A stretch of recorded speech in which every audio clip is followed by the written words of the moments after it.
Salut à tous. Robert Badinter, progressiste et humaniste à Paris, mais suprémaciste et colonialiste à Jérusalem. Depuis ce matin, j'avoue être un peu exaspéré par le tintamarre médiatique, par le concert de louanges, par ce défilé des pleureuses qui viennent se lamenter sur la mort de Robert Badinter à 95 ans. Robert Badinter, il faut savoir, c'est un blanchisseur des crimes de guerre israéliens. Tout au long de sa carrière d'avocat, il n'avait de cesse que de défendre Israël au point de blanchir et de couvrir ses crimes. En 2020, par exemple, il avait dirigé une équipe de juristes internationaux commandés par Israël, donc par le gouvernement, pour protester contre l'accusation de la Cour pénale internationale qui avait fait savoir qu'Israël pouvait être poursuivi pour crimes de guerre et crimes contre l'humanité. 20 ans plus tôt, en 2001, il avait écrit un article pour Le Monde en disant qu'Israël ne pouvait pas être moralement condamné pendant la seconde intifada provoquée par Ariel Sharon. 25 ans plus tôt, en 1975, il avait fait circuler une pétition pour protester à nouveau contre l'Assemblée générale de l'ONU qui avait assimilé dans une résolution le sionisme au racisme. Et enfin, 2 ans plus tôt, en 1973, dans Le Monde encore une fois, il avait écrit un article pour faire savoir que d'après lui, la résolution 242 du Conseil de sécurité de l'ONU demandant à Israël de revenir à ses frontières d'avant 1967 est une résolution irrecevable. Il faut le faire savoir, Robert Badinter a été la caution morale du régime colonial, ségrégationniste et suprémaciste d'Israël. Faites-le savoir autour de vous par cette simple phrase: Badinter, blanchisseur de crimes de guerre israéliens. A bientôt. Ciao. Salut à tous. Connaissez-vous le secret honteux de Robert Badinter? C'est un élément d'information à la fois très révélateur, très croustillant et totalement passé sous silence par les médias, notamment depuis sa mort et depuis les hommages à foison que l'on doit subir au sujet de la vie et la carrière de Robert Badinter. Eh bien, figurez-vous qu'en 2009, un livre est sorti à son sujet, dénommé Robert Badinter, l'épreuve de la justice, une sorte de biographie réalisée par Pauline Dreyfus, dans lequel on apprend que Badinter demandait chaque fois aux journalistes qu'il rencontrait, qui faisaient son portrait, de ne pas parler d'un sujet de sa vie, à savoir son implication dans l'affaire Morhange. De quoi s'agit-il? En 1972, un scandale sanitaire a éclaté. On a découvert un bactéricide très puissant dans un talc destiné aux enfants, aux nourrissons. Et ce bactéricide a provoqué la mort de 36 nourrissons et l'infirmité d'environ 150 enfants. Et c'est qu'à la vie parfois. Et bien figurez-vous que Badinter a pris le parti des industriels de la marque Morhange, à savoir la compagnie Givaudan. Et ce qui est intéressant, c'est que la compagnie Givaudan est une filiale d'un autre groupe beaucoup plus puissant, mondial, qui fut à l'époque le numéro 1 de Big Pharma, en réalité, dénommé Hoffmann-La Roche. Hoffmann-La Roche, à l'époque, était dirigé par une figure très mystérieuse, qui s'appelait Alfred Hartmann, un homme issu du service secret suisse, un banquier, un homme d'affaires, et surtout un homme de main des Rothschild, qui a collaboré avec Evelyne de Rothschild en Angleterre et Élie de Rothschild en France. Mais j'y reviendrai dans une autre vidéo. Retenez simplement l'information principale. Badinter a servi Big Pharma. Badinter a pris, lui qui était censé être un homme de gauche, un homme du PS, un homme humaniste, a délibérément pris le camp des industriels responsables de la mort de 36 nourrissons et de l'infirmité de 150 enfants. Faites passer l'information, ça faites-le savoir, car ce soir et demain, jour d'hommage à Badinter, on va nous marteler à quel point il fut exceptionnel, vertueux, génial, etc., etc. Et il est important de faire contrepoids encore une fois. On sait maintenant, comme je vous l'ai dit dans une autre vidéo, qu'il fait un soutien d'Israël. On sait qu'il a fait des magouilles pour la famille Rothschild. Il est bon de savoir aussi qu'il a servi Big Pharma et qu'il a servi des gens responsables, encore une fois, de la mort de nourrissons en France. Je vais vous mettre derrière cette vidéo un extrait éloquent d'un documentaire diffusé en 2007 sur France 5 consacré à l'affaire. Et n'oubliez pas de soutenir Panyamza si vous voulez plus de vidéos comme celle-ci, notamment dans des conditions un peu plus confortables, évidemment. A bientôt. Ciao. Robert Badinter, conduit les opérations. Le célèbre avocat qui va devenir quelques années plus tard le principal artisan de l'abolition de la peine de mort plaide ici pour un patron d'industrie. Badinter réfute en bloc les charges qui pèsent sur son client. Nous avons un système de droit pénal dans lequel, absurdement, à mon sens, on ne juge pas l'entreprise. C'est un homme qu'on poursuit. C'est un homme dont la presse dit qu'il a une part de responsabilité dans la mort d'enfants. C'est un homme qui serait condamné. Et moi, ça me suffit pour que je le défende.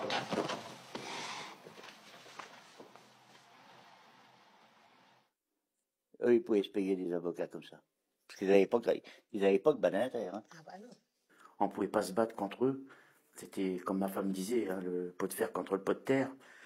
Eh ben, vous savez... On ne pouvait rien faire. Donc on s'est retrouvés au tribunal.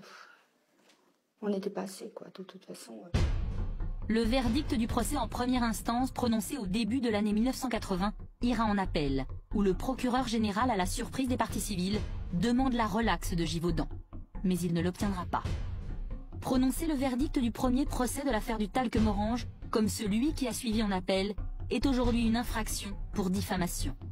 François Mitterrand est élu en mai 1981, quelques mois après le procès. Le nouveau président de la République amnistie définitivement tous les inculpés. On espérait, on croyait en la justice, on y croyait beaucoup. On a dit, ils vont être punis, c'est pas possible. Eh ben non.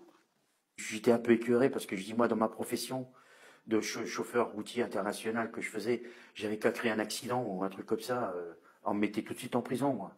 Sans discuter, sans rien du tout, on me mettait en prison. Vous savez, le ciel nous est tombé sur la tête hein, quand ils ont été amnistiés.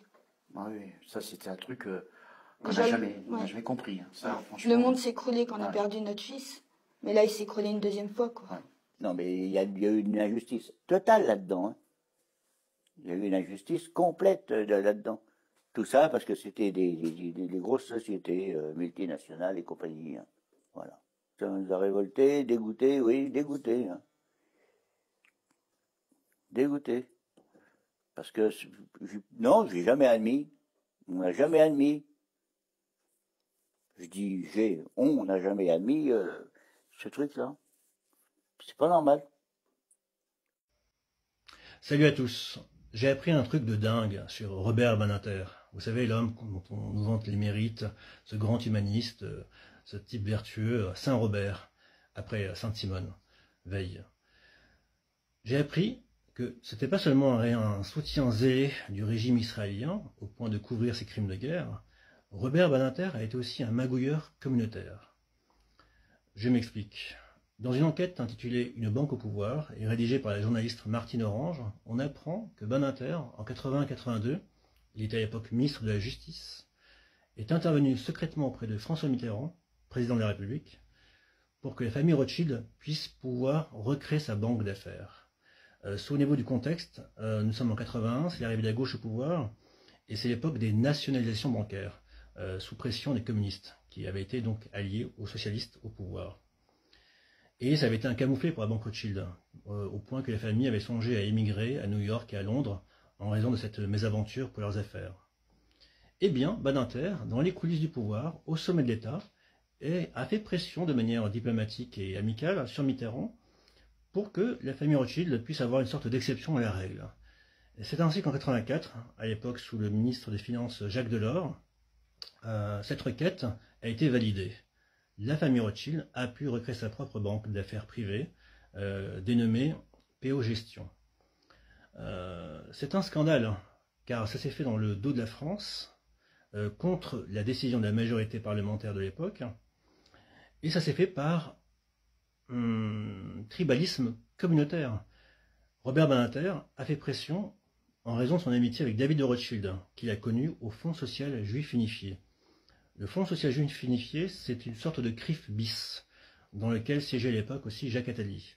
Attali, d'ailleurs, avait cofondé avec Badinter un groupe au sein du PS, dénommé Socialisme et Judaïsme, dont l'une des missions était de présenter aux élus et aux politiques en général les charmes, je cite, de l'État d'Israël.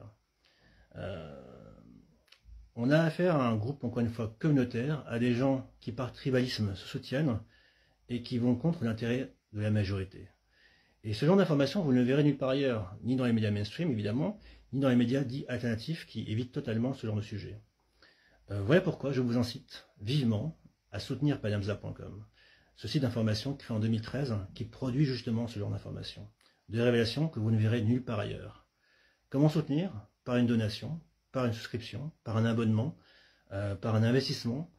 Vous avez différentes méthodes, tout est décrit dans le lien en description panamza.com contribuer, et vous pourrez ainsi nous donner de la force pour vous donner de la force, pour vous éclairer au mieux par des articles, mais aussi par des vidéos comme celle-ci, de plus en plus, afin de faire contrepoids par rapport à ce qui se fait ailleurs, mais afin aussi de pouvoir vous éclairer au mieux sur ce qui est caché dans l'histoire de France.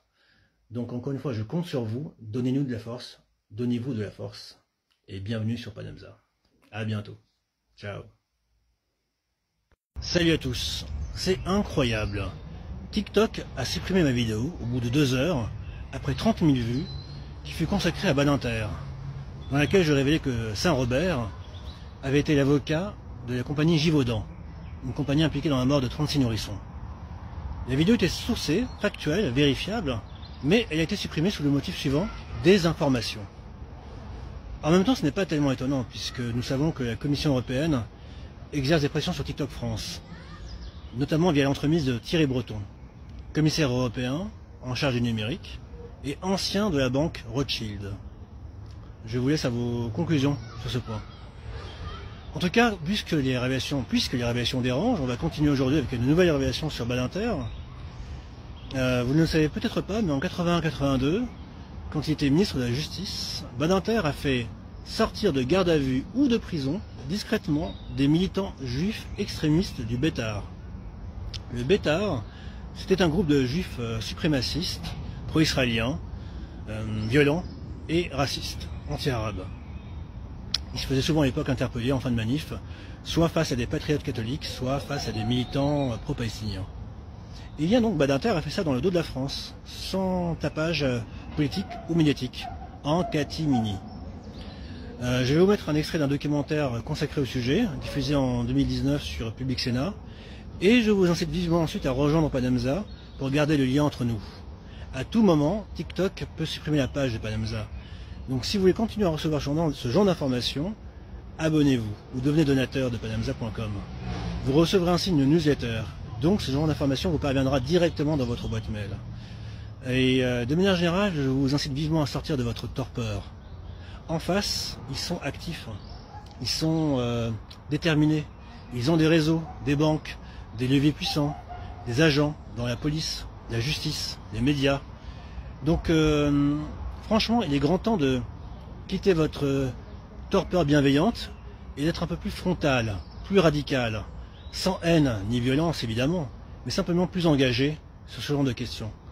Donc assumez vos engagements de manière générale et de manière particulière, abonnez-vous à Panamza maintenant pour continuer à garder ce lien entre nous.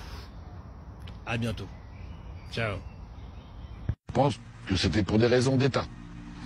À une certaine époque, la politique française a joui et bénéficié de notre activité. Le gouvernement Mitterrand était propice à toutes nos actions. Parce que moi, une fois, j'ai été convoqué à la brigade criminelle pour une opération, et ils nous avaient dit la prochaine fois, cognez-les discrètement. Voilà, c'est ce que je me rappelle. Donc, c'était quelque part, faites ce que vous voulez, mais faites pas de bruit. Il y a eu des cas où des politiques sont intervenus. Pour sortir des jeunes activistes qui étaient en garde à vue. C'est déjà arrivé. Qui, par exemple? Des gens comme Badinter sont déjà intervenus pour un de mes militants. On avait l'adjoint au maire, Jean-Pierre Bloch, député, qui était député, qui est intervenu aussi dans des actions pour sortir des militants qui étaient en garde à vue ou même en prison.